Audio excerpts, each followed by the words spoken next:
সারফরাজ, তুমি কাকে বেশি ভালোবাসো, মাম্মি না ড্যাডি? ড্যাডি।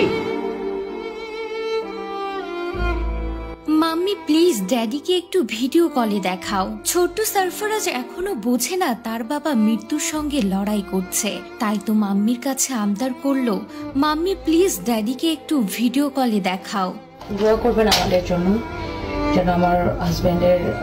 এদিকে টনি জানালেন, এত করে ডাকলাম সে তো আমার ডাক শুনে তাকাই না, কথাও বলে না। সবকিছু এখন আল্লাহর হাতে, কার দোয়া কবুল করবেন জানি না। ভুল ত্রুটি ক্ষমা করে সবাই প্লিজ আমার স্বামীর জন্য দোয়া করবেন, সে যেন এই যাত্রায় বেঁচে যায়, আমাদের মাঝে ফিরে আসে। হাজবেন্ডের জন্য সবাই দোয়া করছে না তো? তার ব্রেনে একটা মেজর স্ট্রোক হয়েছে, ব্রেন ড্যামেজ হয়ে গেছে, সবাই দোয়া করবেন। অন্তত আমার ছোট বাচ্চা সারফরাজের মুখের দিকে তাকিয়ে সবাই একটু দোয়া করবেন।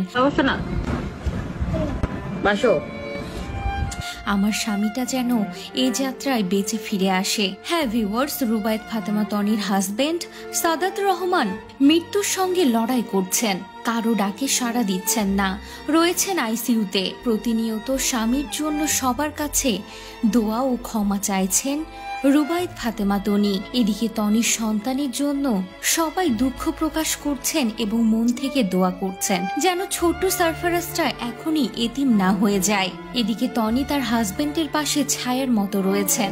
জানা গেছে নাওয়া খাওয়া সব বন্ধ করে দিয়েছেন তনি, শুধুমাত্র আল্লাহর কাছে দোয়া করছেন যেন তার স্বামীটা এই যাত্রায় বেঁচে যায়। তনি জানালেন তার ব্রেনে একটা মেজর স্ট্রোক হয়েছে, ব্রেন একেবারে ড্যামেজ হয়ে গেছে। এত করে ডাকলাম, ডাকে সাড়া দিল না। এখন সবকিছু আল্লাহর হাতে, সবাই দোয়া করবেন সে যেন বেঁচে থাকে। প্রসঙ্গত রুবায়েত ফাতেমা তনি অধিক বয়সের সাদাত রহমানকে বিয়ে করে রীতিমতো আলোচনা সমালোচনার জন্ম দিয়েছিলেন, তবে তাদের ভালোবাসা সবকিছুকে উপেক্ষা করে দুজনেই সুখে সংসার করছিলেন। কিন্তু এর আগেও হঠাৎ করে গুরুতর অসুস্থ হয়ে পড়েছিলেন সাদাত রহমান, সে যাত্রায় বেঁচে ফিরেছিলেন। কিন্তু এবার কি হবে তা আল্লাহ ছাড়া কেউ বলতে পারবেন না।